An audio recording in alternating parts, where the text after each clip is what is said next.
after writing this whole letter about being ready, he messages me on Facebook and says, Happy New Year.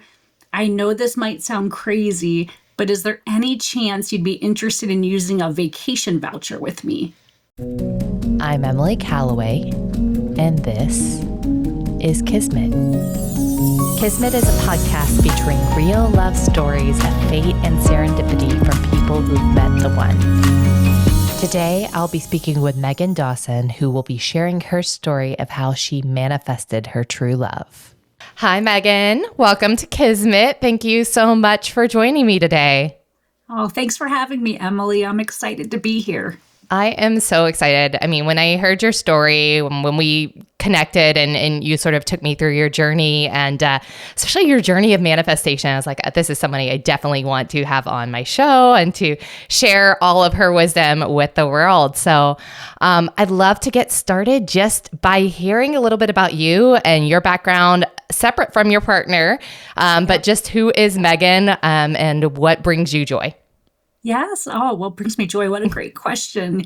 Well, I have a chronic trauma background, and I've been in corporate America for about 21 years now, but always had this deepest knowing that someday I was going to really leverage the chronic trauma background and launch my own business to be able to help others with similar backgrounds really own their story.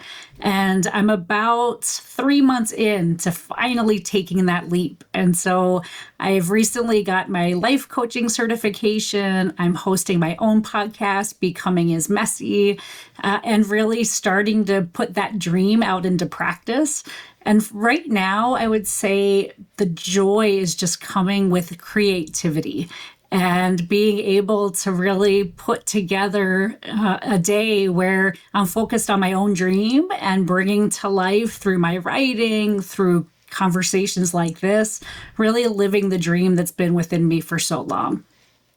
Yeah, I love that. So I did listen to your podcast. I listened to your episode on essentially manifestation, and I have read some of the books that you recommended in that podcast. But Great. I think Awesome. that's a big part of what, I'm trying to do here is also just inspire people to think differently about the magic of the world that's, outside their door and what the possibilities are out there. And I think your love story is a great example of that. As soon as you posted, that you were looking for guests, the description, the name resonated strongly. The magic of the universe and embracing that, whether it be serendipity or manifestation. I've just seen it now continue to snowball. Once I started believing, it's snowballed into now I still can't believe, but I trust that it's unfolding for me. And I just see proof of that in so many aspects of my life. And so I'm excited to be here today to share a little bit of that with you. Yeah. And one of the things that I noticed that you mentioned in your podcast episode that I listened to was about synchronicities. And so I think that's a big part of like what I'm exploring with Kismet is those little like magical moments that at the time may seem insignificant. They may seem just happenstance, circumstantial, but you look back and you're like, wow, everything had to happen in this right way for me to meet this person at this time in my life. So without further ado, I'd love for you to take us through your story. So to start out with, I'd love to hear sort of your life leading up to, meeting your partner. So where were you in that life space? Were you dating?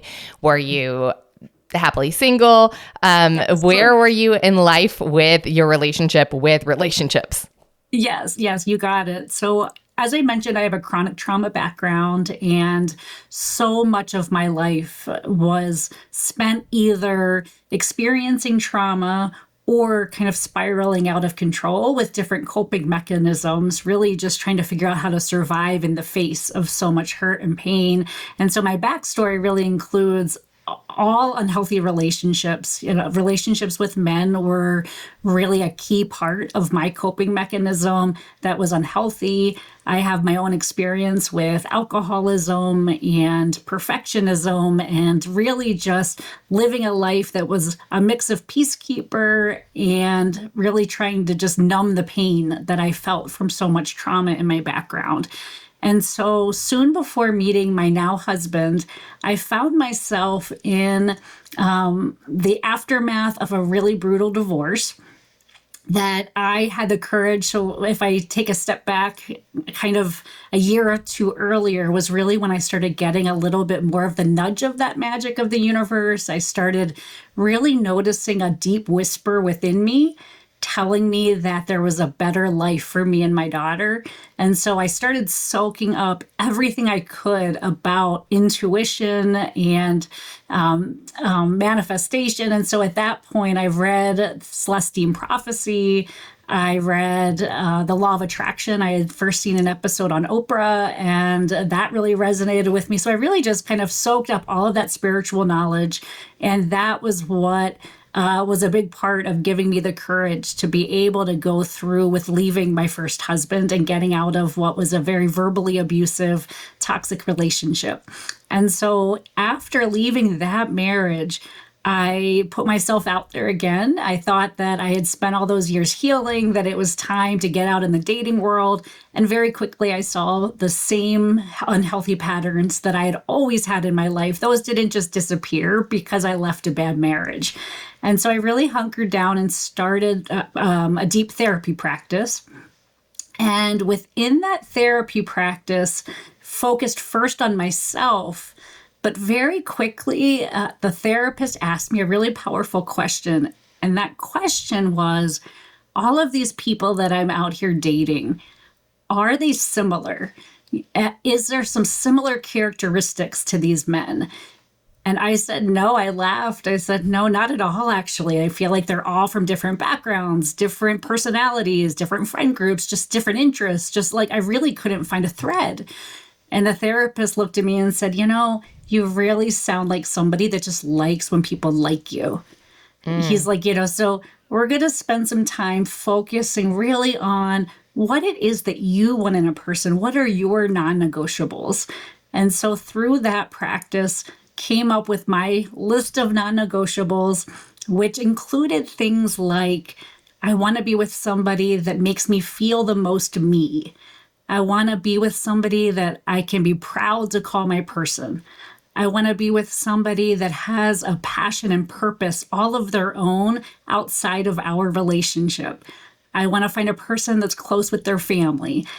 And so with that list, there were a few other things that I'm not recalling, but I wrote those down and put those out in the universe and was guided to use the list to start being more selective, to have fun out in the dating world, really recognizing my own worth and turning away. Somebody could be as hot and good looking, as they can, and be able to turn away from that if they didn't match the criteria on my list. And it really was kind of a pivotal turning point leading up to being ready to meet my husband. Yeah, I mean, that's empowering to be able to say no to what normally would attract you, to say, this isn't for me anymore. Exactly. And I think also one of the things that sort of resonated was someone that makes me feel the most me. And I feel like you almost sometimes have to go to therapy just to figure out what that feels like too, right? Exactly. It's like, who am I at this point in my life,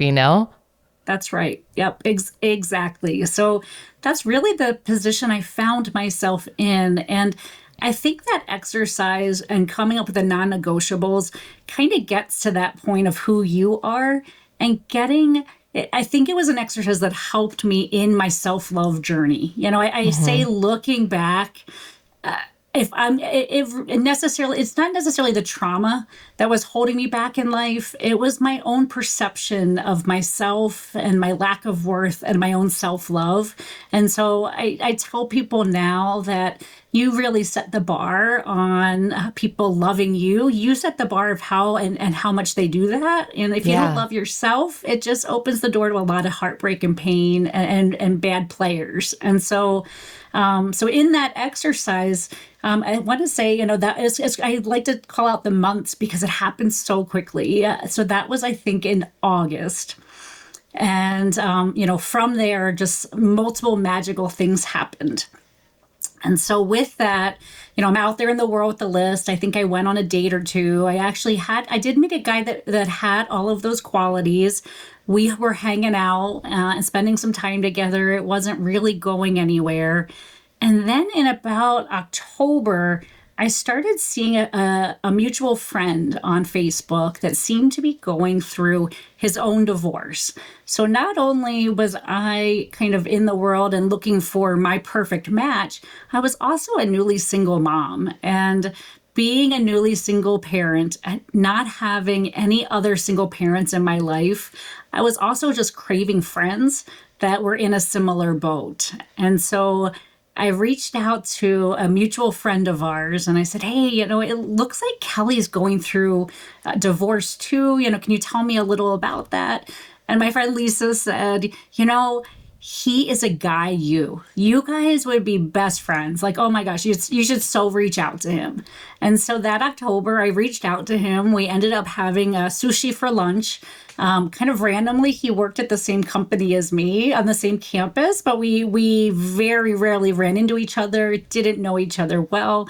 But he picked me up out front of work that day. We went to lunch and we had just an awesome time. We stayed there for like 3 hours talking. It was just so easy, felt like an instant friend, but really not an attraction, just like a friend feeling. And later that night, I see somebody post that they were dating him. So I see later that night that a girl posted on Facebook and said that, cheering on my guy at a basketball game. And so that was that. I kind of thought nothing of that at that moment. So how did you meet him? You said you were mutual friends. So did you meet through those work connections, or how did you end up being mutual Facebook friends? And had you met before you reached out to him on Facebook? Yes. So I hadn't reached out before, so I used to run conferences for the credit union industry, and he happened to be an attendee at one of those conferences. And so years prior, he and I both married. I didn't have much of a conversation with him. He was one of maybe 20 other attendees at the conference I was running. Just one of those random people that you just... Random people. You meet, you add each other to Facebook, and then they're just sort of in the fabric of your life forever. One of those. Exactly. Yeah. Yes. Yeah. So, so that was our original meeting at that point. Okay, so you've had this sort of like friend date, this lunch friend date. Yeah. There's not really sparks flying, but there's like a comfort level, and he's dating someone else. But clearly you ended up together. So take us to how you got to that romance connection. Yes. So, I mentioned I was kind of loosely dating somebody at that point too. And I didn't hear from Kelly again. One of the kind of interesting things that happened in this space. So I was dating this guy, John, very kind of informal, wasn't really going anywhere. And I had a girlfriend over who is an intuitive life coach. And she's sitting in my space and she asked, hey, has your guy come over yet? And I said, it's not really going anywhere. With the new house, I don't really want kind of guy energy until I'm a little bit more certain about people. And so I haven't. And she started laughing and she said, well, it's right around the corner. And I said, what are you talking about? She was like, your person is right around the corner. And I just laughed, honestly. I mean, I said I've had so many jerks in the past. I've never had a great relationship. So the idea of my love of my life right around the corner just sounded ridiculous. But what ended up happening was we're leading up to New Year's Eve, and a leader at my office at the time put out a challenge to all of us to write ourselves an intentional letter for the new year. And so here I am in the aftermath of a bitter divorce, having no luck at dating, struggling in the world. And so when I thought of that letter, I wanted to set a really strong intention for all of the things that I wanted. And so I wanted to just read that letter to you guys, if that's okay with you. Yeah, I'd love that. This was my letter to Dear 2014. This was my intention. I'm ready to turn the major life lessons I've gained from the past few years into a more purposeful existence. ready to embrace what comes next, ready to always strive toward being my best self, ready to fully trust my intuition, ready to surround myself with people who energize me, and ready to let go of the people who don't. Ready to be a fully present mom, ready to make my health and strength a priority, ready to ensure my life's work aligns with my passions, ready to enjoy the simplicity of today, ready for love, ready to be still. I'm ready. I love that. I love that. Thank you. Thank you. So, this idea of just being ready to live, just getting so tired of just the struggle of life.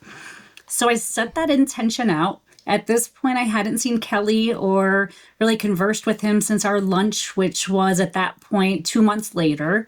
And so New Year's Eve comes around and I don't hear from the guy that I'm actually kind of dating at that point. Not even a Happy New Year. New Year's. I know, nothing, and we didn't hang out that night. But I did hear from Kelly, and out of the blue, after writing this whole letter about being ready, he messages me on Facebook and says, Happy New Year. I know this might sound crazy, but is there any chance you'd be interested in using a vacation voucher with me? Wow. I mean, that is I don't know. That is a bold approach. Right? Yeah. And so here I am on the other side of that. Just, I call my best friend, and it's so weird, but looking back, my best friend kept saying, I don't think this Kelly guy's out of the picture, and I was just like, he looked like he was dating somebody. I hadn't really thought about that again, but that message coming after writing that letter, there was just no way I could say no. If it had come before that letter, there's no way I would have said yes. But because I just put such a bold intention out, I figured, what do I have to lose? And so I said, yep, count me in. And he said, well, what do you need to know? And I said, just where are we going and with who? And he said, right now, it's just us. And we get to choose where. We just need to decide soon. The vacation voucher is kind of going to wear out. It was from carryover from his divorce. And so we agree. I said, all right, let's figure it out. And so that was kind of the start. Amazing. So you commit to doing this vacation. That's and right. I mean, obviously the rest is history, but how did you see him for the first time when you're on the way to the airport, or how was that weird energy after having this one lunch date? Yeah. So we both agreed this was bold, and here he was. It turns out, so we chatted back and forth on Facebook a little bit. It turns out, he has this thing expiring, and he really just kind of thought, oh, gosh, who are some fun people I know that would be up for this? Kind of a small side note, but something I always think is so crazy is that the girl that he was kind of seeing, he did ask her first, and she said, we're not really serious yet. It's probably too early. So I just don't think it would be good. It would probably risk our relationship. Where at the end of the day, here I am. I don't even know this guy. And I say yes. And we agree to get everything booked. Because I did ask him, okay, so are we going to get to know each other before the trip? And he said, how about we get everything booked? We are fully committed, and then we start hanging out. And so that's what we did. We worked with the vacation, Apple Vacations. We got it all booked, set up. And then we had about 3 weeks to get to know each other before going to Punta Cana. And to be honest, by the time Punta Cana came, we were in love. There was just no doubt that this was my person. Oh my gosh, I love that. So this is just out of my own curiosity. So when you booked it, before you hung out, did you book 2 separate rooms? Was there a contingency clause, or were you we're going to just go all in and share a room? We booked one hotel room. Like that was Uh-huh. kind of what was included in the package. I will say, as another kind of random universe moment, that friend that I had reached out to back before the lunch, like, hey, should I reach out to that guy? And she's like, oh my God, he's the guy you. We randomly had a work trip together like 2 weeks before that vacation. And I said, okay, what PJs should I bring? Like, I feel like, it's kind of like a weird space to be in. You want to be cute, but kind of sexy, but maybe not reading into things. And so, she helped me pick out some adorable PJs, just kind of trying to make it a little less awkward. And, but honestly, by the time we got there, we were so comfortable with each other. It was just, it really was meant to be, as, cliche and corny as that may sound. Yeah, I love it. So this was obviously you said it was a letter to 2014, so it was Yeah, 2013 to 2014 when all of this was that's going right. on. So it's been Yeah, 12-ish years at this that's right. point. So how's it been? It's been great. So when Kelly and I first met, he had two children. I had one. They were all four. I want to say 4, 5, and 7 back then. And so our we merged our little families about a year later. And then we officially got married in 2016 on the same day that he had reached out to give me that first invite. And we call it ourselves our home team. And Oh, it's just been a really solid partnership and easy. I feel like looking back, I used to seek so much kind of heightened excitement and drama. hmm, And what I've learned from the partnership with Kelly is just that it feels so calm. It's been nothing but ease and peace ever since he came into my life. Each step just kind of unfolded, and there's just never been a doubt about the next step that we're going to take together. that's awesome. So yeah, that kind of reminds me of what you said in your intention letter when you said, I want to be still. And Yes, like yes. still, that's somebody it sounds like you can be still with, like that you can have that sort of peace. Yes, and one of the things, back then when I first said yes to that trip, I certainly had people in my life say that I was crazy. And looking back, what I kept saying was, I don't see an outcome of this that would be bad. I did Hmm. loosely know who this guy was. I knew he was a decent person. I wasn't going to be hurt on this trip. And I figured at the end of the day, either we annoy each other, but there's a beach there, you Yeah, know, we become friends, or maybe we fall in love. And I just, my gut just knew that it was supposed to take that leap. And I feel like I hear so many people talk about, certainty and, not wanting to put them out there unless they're sure. And I feel like for me, it was just the opposite. Once I had this peaceful feeling, I just followed one step at a time. And, hmm, each of those steps have just kind of added up to a really fulfilling partnership. yeah. A couple of the things that, as you've talked, I'm thinking about, like, it's interesting that there was sort of this friendship camaraderie from the Yeah. beginning, but it wasn't, as you mentioned, it wasn't this sort of like overtaking, sparks, attraction, heightened. It was a calm that it seems like you guys built on. And I think that's Yeah. important for us singles Yeah. to think about as well, is that, building those foundations, having somebody that you can, if you connect with on that level, that friendship level, that can be the foundation later on when timing is right to something beautiful. Yeah, I think the friendship foundation is certainly one of the things that Kelly and I pride ourselves on.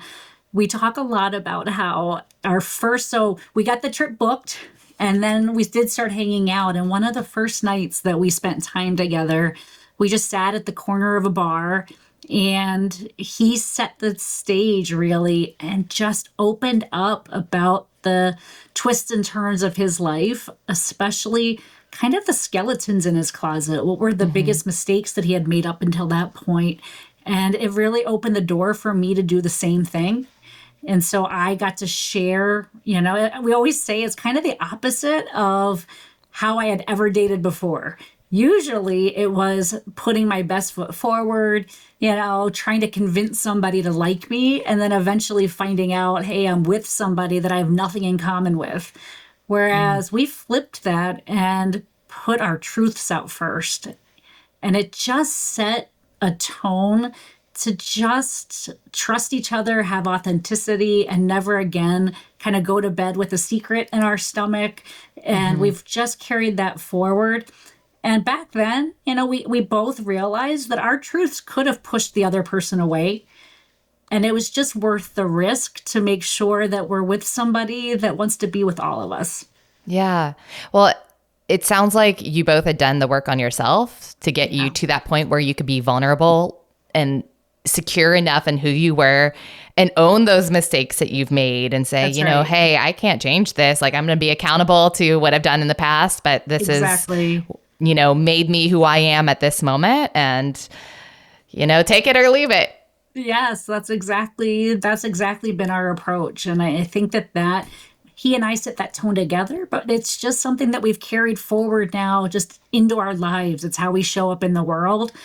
And it just brings in more of that magic of the universe. There's something so powerful about healing, loving yourself, and just being authentic. It just continues to bring in so much just abundance. Yeah. So, on that note of manifestation and synchronicities, now Yes. looking back, are there things that, like, other little kind of things that you look at now and you're like, oh, that's why that happened, or that's why this happened, and this is why this was a misconnection, or, Yes. close calls or anything like that? Yeah, there's a few that stand out to me. One, I'll lean on the first person that I was in a little bit of a relationship with after my divorce. Was a really jealous person, and he was really kind of the person that highlighted, like, okay, I'm still making the same mistakes. I look like I've healed, and there's some things I've healed, but I have more work to do on myself. And through his jealousy, we got in a fight one night, and he called out that I had too many male Facebook friends. And looking back, this is ridiculous. This would not be me now. But for those of you that are in jealous situations, this is an example that it's just ridiculous. But so we're in this fight, and he's talking about how I have too many male Facebook friends. And so in front of him, I went through and I unfriended a lot of the guys on my list, just as kind of a, like, hey, I don't even care, and ridiculous. Looking back is just so funny because Kelly was one of the guys that didn't get erased that day because his name's Kelly. And so Yeah. because he had a name that was that could be male or female, it just didn't stand out to me. And so randomly he made the cut to be able to engage with soon after for that invite, which is Yeah. just kind of weird, but I just can't explain that, So yeah, so that was one. And then really the people that I did go on dates with kind of in that period that were kind of unhealthy, it's almost like I had healed part of the way, and the people I was meeting then had pieces that were good. I feel like there were positives more so than the past. They just weren't my person. And now looking back, I can see how Kelly was really a blend of all of them. Like, I feel like the people that I met in that year really were helpful in creating my list because they each had the characters, like pieces of it. Like, one was just so fun. Like, we crashed weddings together and we just laughed, and it was just a really great time. There was one that was a really soulful connection. There was one that felt like really like a friend vibe. And so to be able to know all of those feelings and start feeling like maybe I'd have to settle for some of those characteristics. And then I met Kelly and he had them all. Yeah. Oh, I love that. And I think that, along the way too, like part of dating and, going on this journey to meeting your person, is healing parts of yourself, but it's also like the universe testing a little bit too. It's like, Yes. you say you want this, but are you willing, to make healthy decisions and turn this down that looks like it's the right fit, but in your gut, it's not quite right. Yes, that's so true. I feel like that gut feeling when and I kept having that, and I feel like that's why that list was so important, because it just was the extra nudge to really make sure I was following. If I had that gut feeling that this isn't right, that I am worthy of ending it, and I'm strong enough to be alone, and I'm going to wait until it feels right. And that was a really powerful part of this story. I love that. I really do. How, like you said that you were in love before you went on the trip. When did you know that he was the one?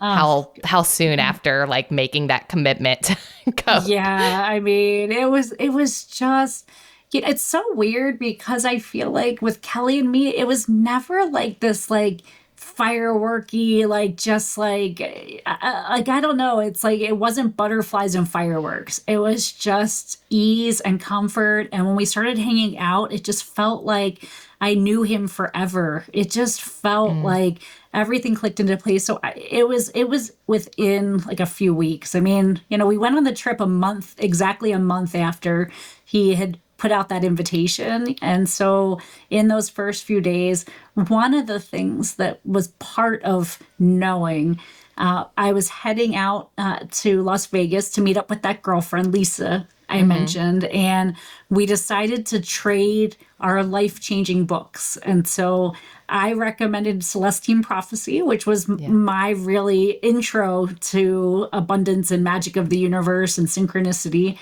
And he recommended a book that has a terrible name, but kind of by design, and it's called The Way of the Superior Man, is the title of this book by David Deida. Have you heard of this book? I haven't. Oh, okay. So this book, I think the title was, in a way to hook guys a little bit, thinking, that they're going to read about something, but it really was about the duality of masculinity and femininity, and just the power of partnership and how to be a better man. And just so many of the themes in it were kind of similar to the soulful work that I had done.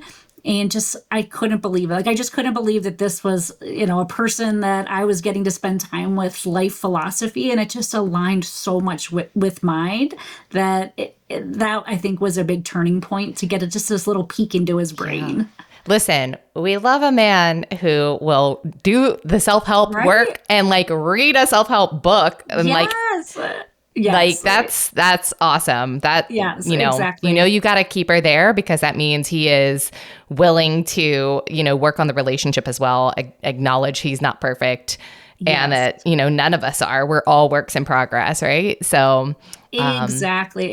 A theme from that book that's really resonated with us that I think people sometimes are surprised about, but even after all of these years, Kelly and I rarely say I'm sorry to each other, because we recognize, and this was a theme in that book, that, just because your feelings are hurt doesn't mean somebody else's actions are wrong.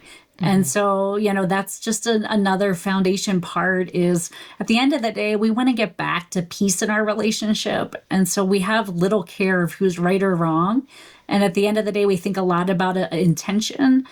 And we just know that both of us, our main default is never to hurt each other. And so we just come from a place of trying to understand instead of blame. And that's just been another powerful part of our partnership. Wow. I love that. That's awesome takeaway. So do you have any, I guess, words of wisdom to share with us singles? Yes. Well, one, I think just in general is trusting the magic of the universe. So for me, it started out really small. Like, once I started recognizing kind of the trust in synchronicity and signs, and that they truly were pointing me somewhere. The first was what is the first for many people, and it was numbers. So for me, I got divorced at 33, and threes are my lucky number. So, mixes of threes. And I just see it everywhere. And back then, like it would show up, like it's like right when I needed it. I'd be like on a bike ride and I'd think it was going to be the name of the street and it wouldn't be. But then a couple seconds later, there'd be graffiti 33 like on the building. Or one time I was showering and I got out and the clock, sometimes when it stops, it always says 12:00. Well, the clock stopped, but it said 3:33, and so it was like just those things. Like I just felt like, gosh, that can't be coincidence. And so I really started strengthening that skill and just trying to follow whenever that my gut was just getting confirmation from the universe that it was on the right track. And I feel like that following of that is what gave me the steps eventually to be ready for a love like I have with Kelly. And when it finally came, it just was easy. I had spent so much of my life like looking for that perfect person. But at the end of the day, it really was following the signs and building my own self-worth, what finally just kind of had them pop into my life. And trusting that it was going to come, like not forcing, just trusting that since you were on this path where you were seeing the signs that what was right for you would eventually appear for you. That's exactly right. And what was right for me might have been being alone. I feel like that's a big part of for me and Kelly is that, our wedding vows, we didn't promise forever. We promised that we're going to do our best in each brand new day because I can't say what's best for his forever. And I also can't say what's best for mine. So we're just constantly trusting in the universe to unfold as it's meant to for each of us. I love that. Well, when we first started this conversation, you mentioned about your sort of psychic intuitive friend. And I just have to share that on my birthday this year, I went and got my tarot cards read with several friends as part of just, I'd had a very hard year. I lost my dad last year. So, I've been in this sort of grieving, healing process for most of the year and really transformative, honestly. Like grief is it's very obviously very soul shaking to the core, but it also transforms you in ways that you can't foresee until you go through it. And so, anyway, I went to this tarot card reader and she was very honest. Like some of my friends got some not so great reads, but she was, for me, she said, you've been doing a lot of work on yourself this year. I can tell like the next few months, you're going to continue that. In the new year, you are going to, your fortune is going to change. There's going to be all this good stuff happening. She's like, I see you on a stage. I don't know if this is a stage, but it's somewhat of a stage. But, and I, at that point, I'd not even had the podcast in my head. It just sort of came about. But she also said, your person is around the corner. I keep seeing this card with this king, he keeps coming up. He's just waiting for you to finish these healing processes. So, hopefully at some point during this journey, I could say my, a psychic medium was also correct in saying that my person was around the corner. So we'll see. I love that. Well, that gave me goosebumps because it certainly feels then meant to be that you and I have connected. And so I'm so excited to watch that story unfold. Thank you. Well, I'm excited to experience it. Of course. Yes. Well, thank you, Meghann, so much for joining me today. I just had such a lovely time speaking with you. And I want to direct everyone to your podcast as well, where you can hear a lot of these great wise insights about the universe and manifestation. So you can follow her I'll let you tell her. Yeah. So you can visit MeghannDawson.com to sign up. I do a weekly email, which includes just kind of tips and manifestation stories and just little nuggets to help on your own becoming journey. And then Becoming is Messy is on most platforms where you find your favorite podcasts. And so we are about 14 or 15 episodes in. So still a little bit of a newbie and excited for you guys to follow along. Well, thank you again, and have a great weekend. Thanks, Emily. Have a good weekend. Okay, bye-bye. Bye. To share your own Kismet story, please email me at kismetstoriespodcast@gmail.com or you can connect with me on Instagram at Kismet Stories Podcast. Until next time, be bold, be kind, and be open to everyday magic. Your partner may be just around the corner, or they may be on the other end of a spontaneous trip that changes your life forever.